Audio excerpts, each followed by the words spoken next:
Hello दोस्तों, नमस्कार। बात कर रहे हैं 20 दिसंबर की क्लास की। टाइटल आपको दिया है a planet in crisis. Planet ग्रह को बोलेंगे, ये ग्रह पृथ्वी ग्रह की बात कर रहा है। क्राइसिस का मतलब संकट है ही, तो प्लैनेट इन क्राइसिस का मतलब क्या हुआ? संकट में है ग्रह। प्लैनेट जो है वो किस में है? संकट में है। तो यहाँ पे क्राइसिस जो है वो एक सिंगुलर नाउन है। कैसे नाउन है? सिंगुलर। इसका प्लूरल क्या बनता है? क्राइसिस बनता है। ये है प्लूरल, ये है सिंगुलर, ठीक है। और प्लैनेट है वो यहाँ पे नाउन है क्योंकि ये डिटर्मिनर लगा हुआ है यहाँ पे, और इन है वो प्रेपोजिशन है। तो प्रेपोजिशन का ऑब्जेक्ट है क्राइसिस, तो क्राइसिस भी क्या हो जाएगा? नाउन। ऑब्जेक्ट क्या होते हैं? नाउन या प्रोनाउन होते हैं, तो ये यहाँ पे नाउन है। अब देखिए विस्तार से पढ़ते हैं। टेलीग्राम चैनल पर जुड़ना है आपको, वहाँ पर आपको इन्फॉर्मेशन मिलती है सुबह की कौन सा एडिटोरियल हम डिस्कस करेंगे, कौन कौन से नए शब्द आज आप सीखेंगे।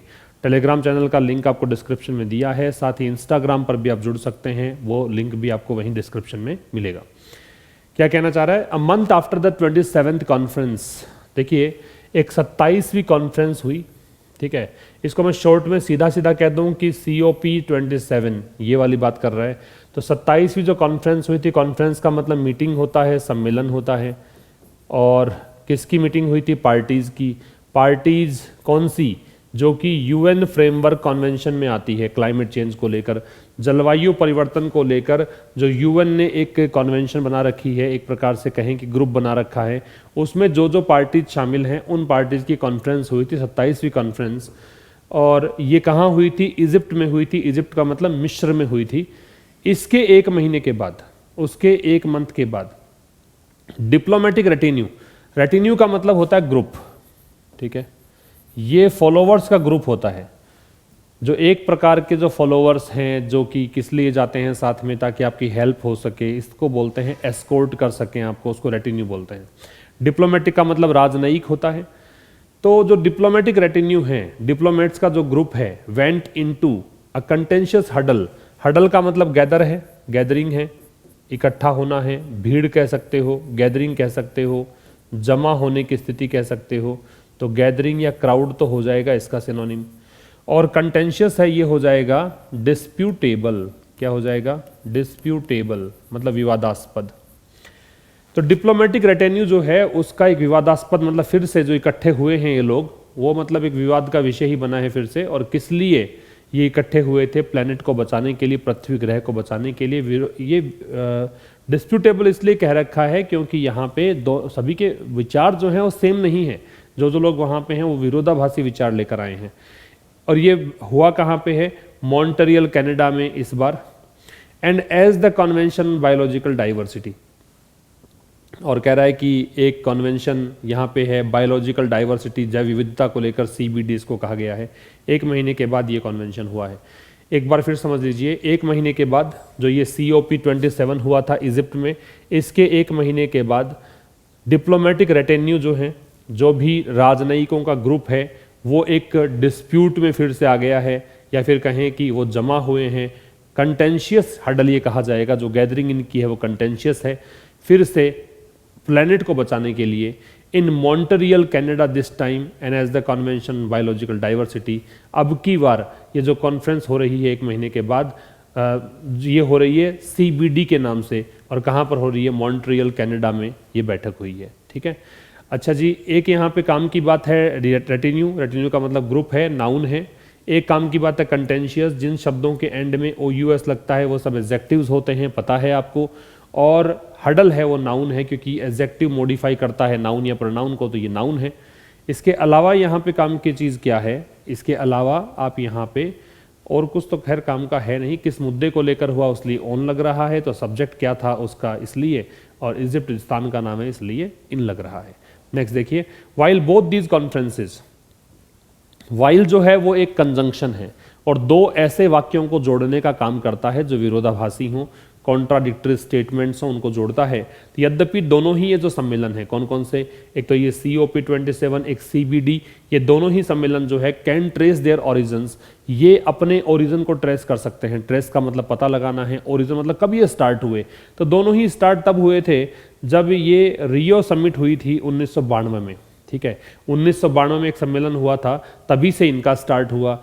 फिर भी यहाँ पे अब ये दूसरा जो क्लोज है वो बताएगा विरोधाभास, हालांकि दोनों का स्टार्ट सेम है, लेकिन सीबीडी जो है वो डज नॉट गेट एनीवेयर, वो कभी कहीं पर भी आसपास भी नहीं है द मीडिया अटेंशन, किसके, मीडिया अटेंशन के आसपास। सीओपी कमांड जो मीडिया अटेंशन ये कमांड करता है, जिस मीडिया अटेंशन का पर इसका जो एक होल्ड है, एक कमांडिंग एक होल्ड इसका है, वैसा होल्ड इसका नहीं है। मतलब सीबीडी को इतनी मीडिया अटेंशन मिलती नहीं है। हम आए दिन सीओपी की बात तो अखबारों में न्यूज चैनल्स के माध्यम से सुनते हैं, लेकिन सीबीडी की बात नहीं सुनते हैं। ये इसके मायने हैं। तो वाइल करता है कंजंक्शन का काम, दो विपरीत वाक्यों को जोड़ेगा, और बोथ जो है वो प्री डिटर्मिनर होता है, याद रखिए, बोथ के बाद में डिटर्मिनर लगते हैं। जैसे दीज लग रहा है, ये एडजेक्टिव होता है, डेमोन्स्ट्रेटिव एडजेक्टिव दीज यहाँ पे, तो ये लगेगा बाद में, पहले नहीं लगता है, ठीक है। और ट्रेस का मतलब पता लगाना है, फाइंड करना है। देयर इसलिए है कि प्लूरल दे रखा है, इसलिए देयर है। तो कह रहा है कि दोनों ही जो कॉन्फ्रेंसेज हैं, इनका उद्गम, इनका स्टार्ट हुआ था जब रियो समिट 1992 में हुई तब से, लेकिन सीबीडी जो है वो कहीं पर भी आसपास भी नहीं है। मीडिया अटेंशन इसको इतना नहीं मिलता है जितना सीओपी को मिलता है। समझ में आ रही है बात आपको? अब इसका स्क्रीनशॉट आप ले सकते हैं, दो चार चीजें नई थी यहाँ पे। नेक्स्ट पे आएंगे, और नेक्स्ट में कह रहा है कि there are no world leaders, कि ना तो कोई ऐसे वर्ड लीडर्स हैं, ना ही तो कोई ऐसे वर्ड लीडर्स हैं, और ना ही कोई हेड्स ऑफ स्टेट है। स्टेट का मतलब राज्य भी हो सकता है, स्टेट का मतलब सरकार भी हो सकती है, तो यहाँ पे सरकार पढ़ा जाए। तो ना तो कोई विश्व के नेता हैं, ना ही कोई सरकार के मुखिया हैं। मेकिंग ग्रैंडिलोक्वेंट, ग्रैंडिलोक्वेंट का मतलब है पॉम्पस, बढ़ा चढ़ा कर बोलना, आडंबरपूर्ण तरीके से बोलना, बॉम्बेस्टिक कह सकते हो। तो इनमें से किसी ने भी ऐसा नहीं है कि बहुत बड़े लंबे चौड़े वादे कर दिए हों, कमिटमेंट्स बताए हों, because the CBD largely continues to be framed, क्योंकि सीबीडी जो है लार्जली का मतलब है जनरली, ये सामान्यतया जारी है इसका कि ये इसको फ्रेम किया जाता है एज एन एनवायरमेंटलिस्ट कंसर्न, किस रूप में, कि जो पर्यावरण की चिंता है उसके लिए इसको फ्रेम किया गया है। Much like what COP use to be, उसी तरीके से जैसा कि सीओपी को किया गया था या किया जाता था इस तरीके से। Until the forces of capitalism, और कब तक ऐसा रहा, जब तक कि जो पूंजीवाद की ताकतें हैं, फोर्सेज का मतलब पावर और कैपिटलिज्म पूंजीवाद, मैनेज्ड, उसने मैनेज किया टू री इमेजिन, कैसे मैनेज किया, किसने फिर से सोचा, री इमेजिन किया, किसको, प्लैनेट के उस विचार को, कि प्लैनेट बीइंग इनएक्सोरेबली स्लो कुक्ड। इनएक्सोरेबली का मतलब लिख लीजिएगा, यहां लिख देता हूं। इनएक्सोरेबली के कुछ मतलब है, एक तो हो सकता है इसका इनएविटेबली, इनएविटेबली का मतलब अपरिहार्य रूप से, मतलब ये होकर रहेगा, इसको टाल नहीं सकते हो। एक इसका मतलब होता रिलेंटलेसली, मतलब बिल्कुल ना रुके, रिलेंटलेसली, बगैर रुके, ठीक है। तो कह रहा है कि ये प्लैनेट जो है, पृथ्वी ग्रह जो है, वो inexorably slow cooked in greenhouse gases, greenhouse gases के कारण ये धीमे धीमे, मतलब इसका क्षय हो रहा है। टू वन दैट में यट बी सेव्ड, ठीक है। और ये जो एक क्षय है या स्लो कुक्ड हो रहा है, वो इस स्थिति में पहुंच गया है कि जिसको आप चाहें तो बचा भी सकते हैं। कैसे बचा सकते हैं? रिन्यूएबल एनर्जी सोर्सेज से। हमने 2-3 दिन पहले ही ऐसा एडिटोरियल डिस्कस किया था, जहां पे रिन्यूएबल एनर्जी सोर्सेज को हमने जाना था। ये कौन से होते हैं? ये सोलर पावर है, विंड पावर है, इससे जो एनर्जी सर्जित होती है उसको बोलते हैं रिन्यूएबल एनर्जी सोर्सेज, नवीकरणीय ऊर्जा के स्रोत। And at the very least, और कम से कम ये कुछ एंटरप्रेन्योर्स जो हैं उनको रिच बना देता है, अमीर बना देता है। एंटरप्रेन्योर्स का मतलब होता है उद्योगपति। फिर से समझ लीजिए क्या कहना चाह रहा है। ऊपर से ही देखिए, देयर से स्टार्ट है तो इन्वर्जन लगेगा, इन्वर्जन लगेगा तो वर्ड लीडर्स और हेड्स इसकी वर्ब है आर। नो है वो डिटर्मिनर होता है। नो क्या होता है? डिटर्मिनर। ये बात ध्यान रखनी है आपको। और नॉट जो होता है वो आपका एडवर्ब होता है। नॉट क्या होता है? एडवर्ब। नॉट एडवर्ब है, नो डिटर्मिनर है, इस बात को आपको ध्यान रखना है। तो कह रहा है ना तो कोई विश्व के नेता हैं, ना ही कोई हेड्स हैं स्टेट के जो कि बड़े बड़े वादे कर रहे हों, कमिटमेंट्स का प्रतिबद्धताएं, ग्रैंडिलोक्वेंट का पॉम्पस या बॉम्बेस्टिक, और ग्रैंडिलोक्वेंट यहाँ पे एडजेक्टिव के रूप में है। तो ऐसे ना तो कोई सरकार के मुखिया हैं, न विश्व के नेता हैं जो ये बड़े वादे कर रहे हैं। कारण क्या है? कारण ये है कि सीबीडी जो है, सीबीडी कॉन्फ्रेंस में बड़े बड़े वादे देखने को नहीं मिल रहे। कारण क्या है? कारण ये है कि सीबीडी लगातार यहाँ पे फ्रेम किया जाता रहा है। सीबीडी क्यों बना, सीबीडी की कॉन्फ्रेंस क्यों होती है? केवल इसलिए कि जब जब आपको पर्यावरण की चिंता सताती तब तब आप मीटिंग करके बैठ जाते हो। Much like what COP used to be, लगभग वैसा ही है। मच लाइक मतलब काफ़ी ज़्यादा हद तक, काफ़ी हद तक ये वैसा ही है जैसा कि COP हुआ करता था। कब तक? Until the forces of capitalism managed, ये तब तक था जब तक कि पूंजीवाद की ताकतें, मतलब वो देश जो अमीर देश हैं जिनके पास पैसा बहुत अच्छा है, उन्होंने मैनेज किया। वापस से इन्होंने सोचा किस बारे में? पृथ्वी ग्रह के बारे में। वो ग्रह जो कि ग्रीन हाउस गैसेज से लगातार क्या हो रहा है? क्षय हो रहा है, धीरे धीरे धीरे धीरे क्षय जिसका हो रहा है। तो इन्होंने री इमेजिन किया कि ये कोई ऐसा ग्रह बन सकता है जिसे अभी भी बचाया जा सकता है। कैसे? इन रिन्यूएबल एनर्जी सोर्सेज के माध्यम से। और कम से कम ये तो हो ही सकता है ना कि कुछ एंटरप्रेन्योर्स को हम बना सकते हैं, क्या? रिच बना सकते हैं, अमीर बना सकते हैं, राइट? तो सब्जेक्ट वर्ब तो आपको येलो कलर में दिख रहे हैं, वो सारे सब्जेक्ट हैं। वर्ब बता ही दी मैंने आपको। जैसे ये तो हमने डिस्कस कर ही लिया, आर था। CBD की वर्ब कंटिन्यूज है, COP की वर्ब है वो यूज टू है, और द फोर्सेज है इसकी वर्ब मैनेज्ड है। इसके बाद दैट रिलेटिव प्रोनाउन है, इसकी verb may be saved, passive है। यट का मतलब अब तक का मीनिंग दे रहा है। और तो क्या है इसमें? और तो कुछ खास नहीं है। जो रेड कलर में है, ग्रैंडिलोक्वेंट, इनएक्सोरेबली, इन दोनों का मतलब बताया मैंने। पॉम्पस, बॉम्बास्टिक इसका मतलब है, इनएक्सोरेबली इनएविटेबली या रिलेंटलेसली। स्क्रीनशॉट ले सकते हैं आप। नेक्स्ट कह रहा है कि unlike cyclones and melting glaciers. Unlike जहां लगता है इसका मतलब है के विपरीत। अनलाइक का क्या मतलब है? के विपरीत। लाइक का मतलब क्या होता है? कि जैसे। ये यहां पे प्रेपोजिशन के रूप में है, ठीक है। अनलाइक और लाइक क्या है? प्रेपोजिशन है।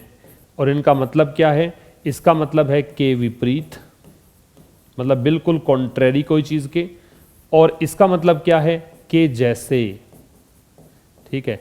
अनलाइक का मतलब है के विपरीत, और इसका मतलब क्या है? कि जैसे। तो क्या कहना चाह रहा है कि जो साइक्लोन्स आते हैं, चक्रवात आते हैं, या मेल्टिंग ग्लेशियर्स है। ग्लेशियर क्या होता है? बर्फ की नदी को बोलते हैं, कह सकते हो ग्लेशियर। हिम नदी को बोल सकते हैं। तो पिघलते हुए ग्लेशियर्स। मेल्ट का मतलब क्या होता है? पिघलना। मेल्ट की तीनों फॉर्म, मेल्ट, मेल्टेड, मेल्टेड होती है। क्या होती है फॉर्म? मेल्ट। सेकेंड फॉर्म क्या होती है? मेल्टेड। और थर्ड फॉर्म क्या होती है? मेल्टेड। कह रहा है कि भाई इनके विपरीत कि चक्रवात जो हैं और जो पिघलते हुए ग्लेशियर्स हैं, दैट हैव बिकम, दैट यहां पे आ रहा है ग्लेशियर्स के लिए, चक्रवात के लिए। वो चक्रवात या वो ग्लेशियर्स जो कि बन चुके हैं विजुअल एड। विजुअल एड का मतलब एक प्रकार से फिल्म मान लो, कोई नक्शा मान लो, जो देखकर आप कोई चीज को समझ पाओ वो। तो ये सब विजुअल एड बन चुके हैं, किस लिए? To bring home the climate crisis. Bring home का मतलब है एम्फसाइज करना, जोर देना। जब आप किसी चीज पर जोर देते हो, उसके लिए यूज किया गया है। तो ये एक, अगर आपको ये समझाना हो ना कि क्लाइमेट क्राइसिस क्या है, जलवायु संकट क्या है, तो हम उदाहरण दे देते हैं किसका? कि ग्लेशियर्स पिघल रहे हैं, चक्रवात आ रहे हैं, ठीक है। Wrought by invisible gases. और ये वो क्लाइमेट क्राइसिस है जो किसके द्वारा, क्या कारण है इसका? Invisible gases. उन गैसेज के कारण ये होता है जो इनविजिबल है, अदृश्य है। रोट का मतलब लिख लो यहां पे कोज्ड, जिसका कारण ये है, ठीक है। तो कह रहा है कि साइक्लोन्स और मेल्टिंग ग्लेशियर्स के विपरीत, जो कि दैट यहां पे आ रहा है ग्लेशियर्स और साइक्लोन्स के लिए, जो कि बन चुके हैं विजुअल एड। किस लिए? जब आपको समझाना होता है क्लाइमेट क्राइसिस को, तो हम उदाहरण देते हैं इनका। और ये सब क्लाइमेट क्राइसिस किसके कारण आता है? इनविजिबल गैसेस के कारण। तो इनके विपरीत अगर बात करेंगे तो बायोडाइवर्सिटी लॉस, जो बायोडाइवर्सिटी का लॉस है, जैव विविधता का लॉस है। जैव विविधता का मतलब वातावरण में, प्रकृति में जो भी पेड़ पौधे हैं, जो भी एनिमल्स हैं, वो सब जैव विविधता है, वो बायोडाइवर्सिटी है। तो बायोडाइवर्सिटी लॉस जो है वो लगातार, टू बी लार्जली इनविजिबल, ये दिखता नहीं है, ये तो दिख रहे हैं आपको, लेकिन जैव विविधता का नुकसान हो रहा है, पेड़ पौधे खत्म हो रहे हैं, पशु पक्षी मर रहे हैं। ये जो चीजें हैं ना, ये इनविजिबल रहती है। किसके बावजूद? डेस्पाइट मतलब होता है के बावजूद, it's victims being extremely visible. इसके शिकार, जो इसके पीड़ित हैं, वो तो दिखते हैं, लेकिन ये जो चीज है ना, ये दिखती नहीं है कि जैव विविधता का नुकसान हो रहा है। इसके शिकार जो हैं, विक्टिम्स हैं, वो दिखते हैं। अच्छा जी, डेस्पाइट का मतलब के बावजूद है, और ये प्रेपोजिशन है, इसके बाद में ऑव नहीं लगाते हैं। क्या बताया? कि डेस्पाइट के बराबर हम रखते हैं इन स्पाइट ऑव को। डेस्पाइट के बराबर किसको रखते हैं? इन स्पाइट ऑव को, ठीक है। और इसके साथ ऑव नहीं लगाते हैं, ये ध्यान रखना है। तो डेस्पाइट बराबर, डेस्पाइट प्लस ऑव हो जाए तो इसको आप गलत कर देंगे, ये बात ध्यान रखने वाली है। प्रेपोजिशन है ये। तो दैट का जो एंटेसिडेंट है, पूर्व शब्द है, वो है ग्लेशियर्स और साइक्लोन्स। इसके लिए दैट है, उसकी वर्ब हैव बिकम है। बायोडाइवर्सिटी लॉस की वर्ब है कंटिन्यूज है। ठीक। बेस्ड ऑन करंट ट्रेंड्स, तो वर्तमान में जो भी ट्रेंड चल रहे हैं उसको अगर देखें तो उसके आधार पर हम कह सकते हैं कि द यूएन रेकन्स, जो संयुक्त राष्ट्र है वो यहाँ बताता है, मानता है, कंसीडर करता है।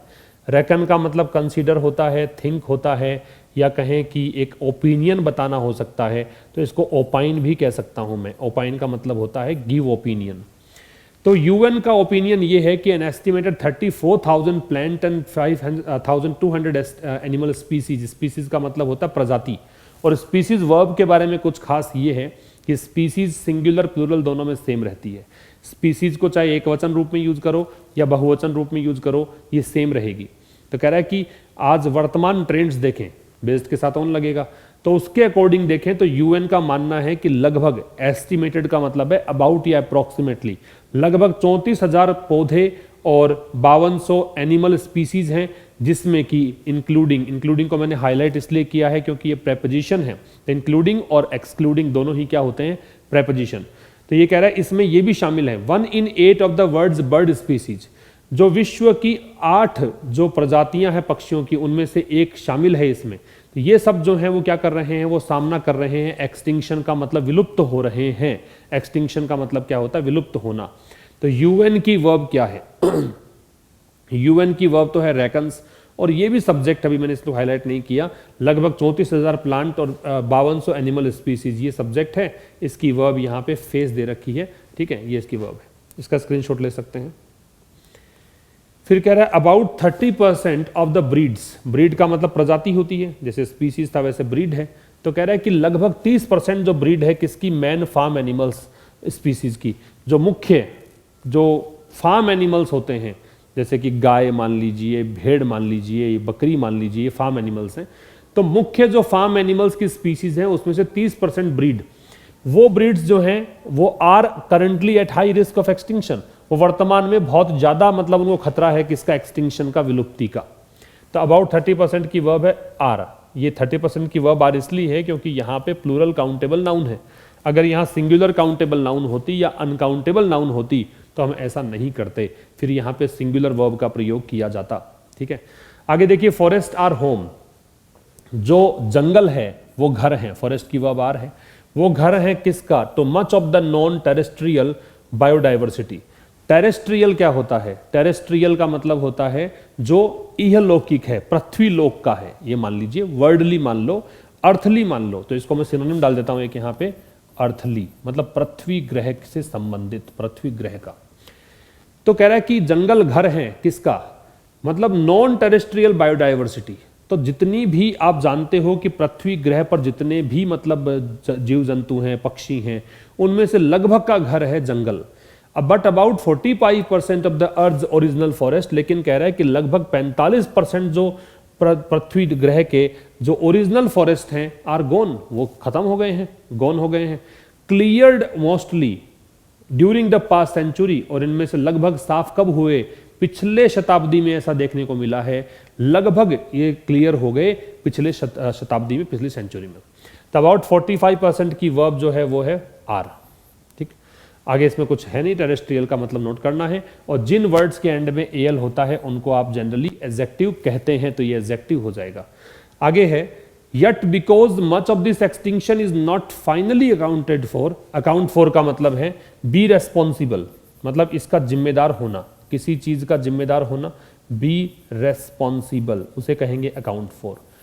तो कह रहा है yet, फिर भी, because much of this extinction is not finally accounted, finally है ये, finally मतलब बिल्कुल बारीक तरीके से, सटीक कह सकते हो, precisely कह सकते हो। अब कह रहा है क्योंकि जो जितनी विलुप्ति हो रही है, जितने एक्सटिंक्ट हो रहे हैं ये प्रजातियां, उनमें से ज्यादातर जो हैं मच की वर्ब जा रही है। एक बात और ध्यान रखना, मच वैसे तो डिटर्मिनर बनता है मच के बाद जब नाउन होता है तो, लेकिन मच जो है यहाँ पे प्रोनाउन की भूमिका में है, ये सब्जेक्ट बन रहा है और इसके बाद में नाउन और नहीं है। जब मच के बाद, मैनी के बाद कोई नाउन वगैरह नहीं होता है तो इसे प्रोनाउन कहा जाता है, सब्जेक्ट बन सकता है ये। तो इस जो लगभग एक्सटिंक्शन है उसका अधिकतर भाग जो है वो फाइनली अकाउंटेड, वो मतलब कहें कि बिल्कुल सटीक रूप से यही जिम्मेदार नहीं है, as the rise in per capita carbon emissions और टेम्परेचर स्विंग्स। कारण क्या है? क्योंकि जो राइज है, बढ़ोतरी है, पर कैपिटा कार्बन एमिशन मतलब प्रति व्यक्ति कार्बन का कितना उत्सर्जन करता है, और टेम्परेचर स्विंग्स का मतलब है परिवर्तन, लगातार हिलता डुलता रहता है टेम्परेचर, उसके कारण it fails to evoke the urgency it deserves. इसी कारण से ये असफल रहता है उस चीज को दिमाग में लाने में। इवोक का मतलब क्या है? इवोक का मतलब होता है ब्रिंग टू माइंड, दिमाग में लाना, याद करना। तो फिर दिमाग में आता ही नहीं है कि इतना अर्जेंट ये है क्या। इट की वर्ब है वो डिजर्व्स, डिजर्व का योग्यता रखना। तो कह रहा है फिर भी चूंकि हमें ये नहीं पता कि विलुप्ति जो है वो इसी के कारण हो रही है क्या, ठीक है। तो कह रहा है कि जो विलुप्ति है वो एक्सटिंक्शन जो है वो पूरी तरीके से जिम्मेदार नहीं है इस चीज का, ठीक। तो इस कारण से इसमें हम अब जो इसको अर्जेंसी चाहिए, जब हम बात करते हैं इन चीज़ों की, तो हमें जो बात करनी है कि सटीक कारण यही है, ऐसा नहीं है। तो much of this extinction is not finally accounted for as the rise in per capita carbon emissions और टेम्परेचर स्विंग्स। तो कह रहा है कि जो अधिकांश जो एक्सटिंक्शन हो रहा है वो पूरी तरीके से इसके लिए जिम्मेदार नहीं है। कारण क्या है? कारण यहाँ पे as the rise in per capita carbon emissions और टेम्परेचर स्विंग्स, किसका कारण नहीं है? इस चीज का, प्रति व्यक्ति कार्बन एमिशन का उत्सर्जन और टेम्परेचर स्विंग्स, है ना, इन सब का कारण नहीं है ये एक्सटिंक्शन, ये चीजें। इसलिए ये असफल रहता है to evoke the urgency it deserves. अब चूंकि इसको बहुत ज़्यादा ध्यान देने की ज़रूरत है, ये डिजर्व करता है कि अर्जेंसी से इसको देखा जाए, लेकिन चूंकि ऐसा नहीं है इसलिए इसको इतना हम ध्यान देते नहीं हैं। तो ये सब्जेक्ट वर्ब हो गया, मच है, इसकी वर्ब इज है, इट की वर्ब फेल्स है, इवोक का मतलब ब्रिंग टू माइंड है, इट की वर्ब है डिजर्व्स है।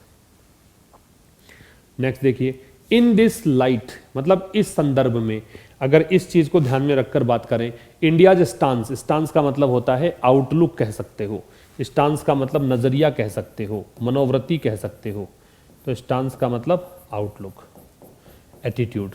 तो कह रहा भारत की जो मनोवृत्ति है, आई मतलब इडिस्ट मतलब अर्थात या that is, of not wanting hard targets, ये नहीं है, मतलब भारत की प्रवृत्ति जो है, भारत ये नहीं चाहता कि बहुत कठिन लक्ष्य रखे जाएं ऑन प्रपोजल्स, उन प्रस्तावों को लेकर, such as reducing the use of pesticide, जैसे कि एक बात की जाती है कि पेस्टिसाइड्स का इस्तेमाल कम किया जाए।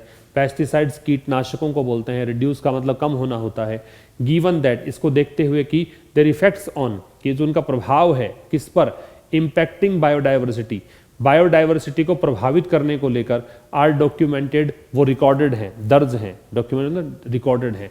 And conserving 30% of land and sea, और 30% जमीन और समुद्र जो है उसको कंजर्व करना, सीम्स, वो ऐसा लगता है कि एनाक्रोनिस्टिक है। एनाक्रोनिस्टिक का मतलब होता है ओल्ड, मतलब जो आज के प्रसंग में सही नहीं बैठता है, जो कि एकदम आउटडेटेड है, जो एकदम पुराना है, आउटडेटेड है, जो एकदम आर्काइक है, आज के दौर में सही नहीं बैठता है, प्राचीन है, अप्रचलित है।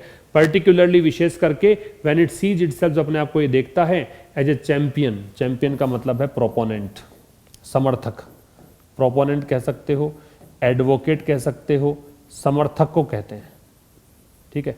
Of conservation and living in harmony with nature, तो कंजर्वेशन किसका, मतलब कंजर्वेशन का, संरक्षण का चैंपियन अगर आप इसको समझते, अपने आप को समझता हो, और हार्मनी में रहना नेचर के साथ, इसको मानता हो, तो इसको हार्मनी का सामंजस्य, नेचर का मतलब प्रकृति। नेचर के बारे में याद रखना है कि नेचर अगर आपको दे रखा है और इसका मतलब है प्रकृति, कुदरत, तब इससे पहले हम आर्टिकल नहीं लगाते हैं। और नेचर का मतलब अगर है फितरत, मतलब स्वभाव, तो इससे पहले हम दे लगाते हैं। ये बात ध्यान रखनी है, इंपॉर्टेंट है, ठीक है। एक बार फिर समझना है इसको। तो इस प्रसंग में भारत का जो स्टांस है, भारत का जो नजरिया है, of not wanting hard targets on proposal such as reducing the use of pesticides, तो भारत नहीं चाहता है, इसको नहीं चाहते हुए कि हार्ड टारगेट रखें, काफ़ी कठिन लक्ष्य रखें, जैसे कि कुछ प्रपोजल्स, कुछ प्रस्ताव हैं, जैसे कि कीटनाशकों का कम प्रयोग किया जाए, है ना। गिवन दैट, कारण ये होता है कि their effects on impacting biodiversity are documented, क्योंकि कीटनाशक जो हैं उनके प्रभाव से क्या होता है, उनका प्रभाव बायोडाइवर्सिटी को प्रभावित करता है, ठीक है। बायोडाइवर्सिटी प्रभावित करता है मतलब पशु पक्षी जो हैं उनके बैलेंस को बिगाड़ देता है ये। And conserving 30% of land and sea, और प्रपोजल्स क्या हैं, प्रपोजल ये भी है कि भाई 30% जो है वो क्या करें, लैंड और सी को कंजर्व करें।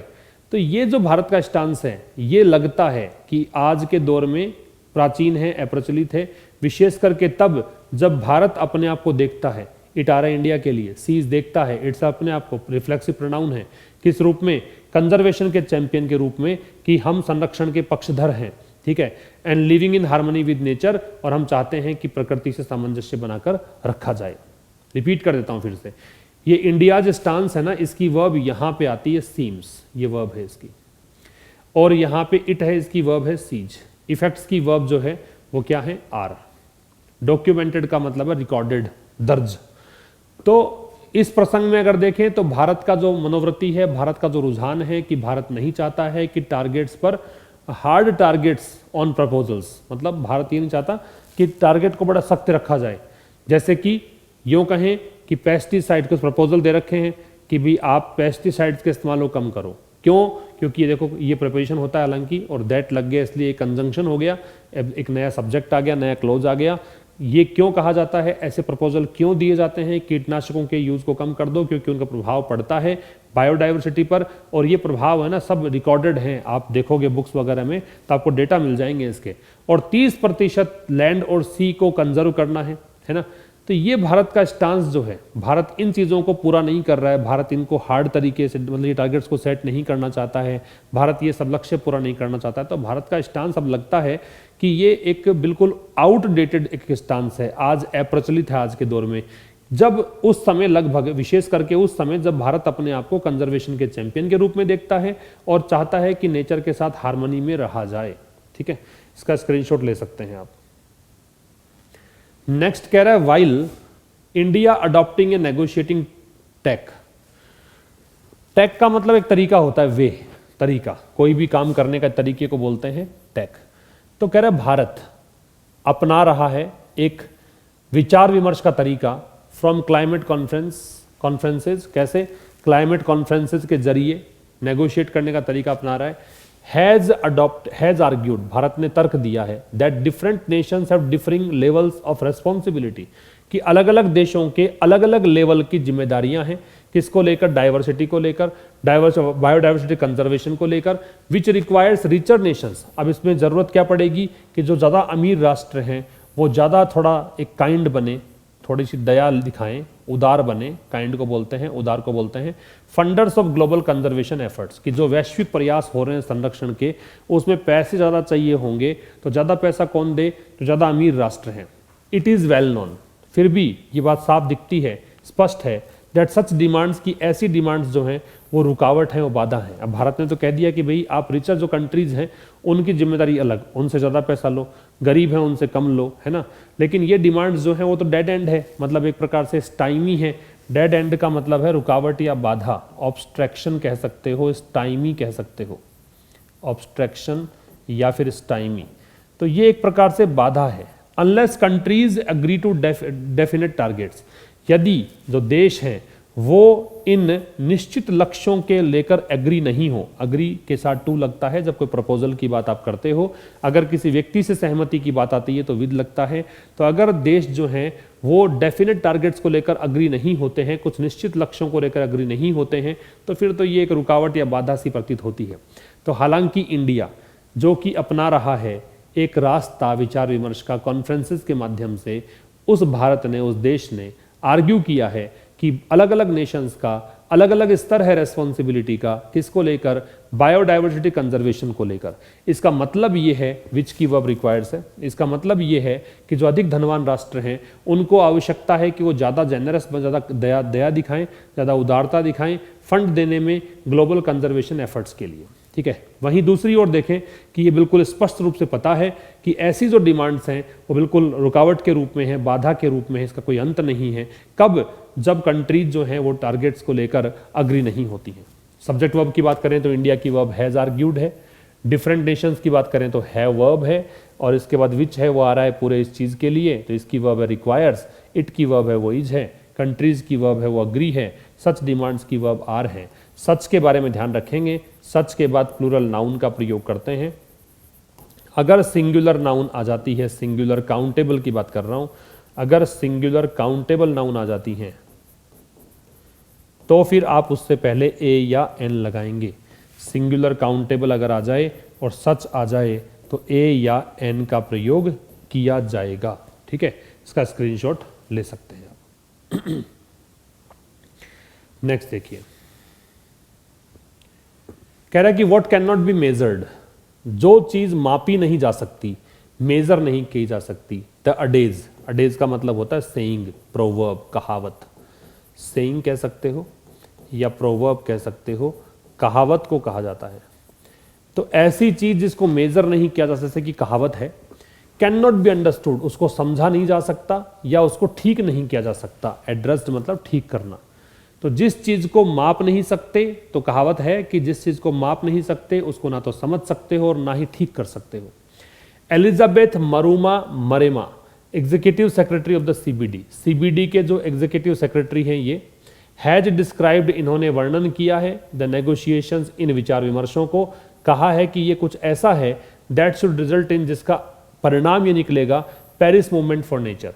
पेरिस मूवमेंट फॉर नेचर का मतलब है बायोडाइवर्सिटी का डिस्ट्रक्शन, मतलब जैव विविधता एकदम, मतलब कहें कि एक्सटिंक्शन की ओर है, या फिर कहें कि प्रकृति की एकदम डैमेज हो रही है, इसको बोलते हैं Paris movement for nature.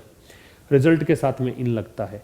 While this was not quite what happen, हालांकि ये ऐसा नहीं था बिल्कुल भी जो कुछ हुआ। कंट्रीज हैव अग्रीड, कंट्रीज जो है वो अग्री हुए हैं, किस चीज को लेकर अग्री हुए हैं, preparing concrete road maps. Road map का मतलब रणनीति है और कॉन्क्रीट का मतलब होता है सॉलिड या स्ट्रॉन्ग, कि एकदम स्पष्ट या एकदम स्ट्रॉन्ग रोड मैप बनाएंगे। कब तक? 2024 तक। एंड द रिचर वंस, और जो अधिक अमीर राष्ट्र हैं उन्होंने प्रतिबद्धता जाहिर की है कि $30 बिलियन हर साल वो देंगे 2030 तक। ठीक है, फिर समझिए, एलिजाबेथ मरोमा जो ये हैं, ये चीफ एग्जीक्यूटिव है सीबीडी की, इन्होंने डिस्क्राइब किया इन विचार विमर्शों को कि ये जो विचार विमर्श हैं इसका अंत क्या होगा, पेरिस मूवमेंट फॉर नेचर, मतलब नेचर डिस्ट्रॉय हो जाएगा। ये है इन विचार विमर्शों का, ये डिस्कशन जो भी हुआ है इसका परिणाम। दैट की वर्ब है वो शुड, रिजल्ट है, रिजल्ट के साथ इन लगेगा। जबकि ये बिल्कुल भी ऐसा नहीं है जैसा कि इन्होंने कहा या किया हुआ है। देशों ने अग्री, देश अग्री हुए हैं। एक्चुअली जो इन्होंने ये कह रही है नेगेटिव कह रही है, लेकिन वास्तव में ऐसा नहीं है।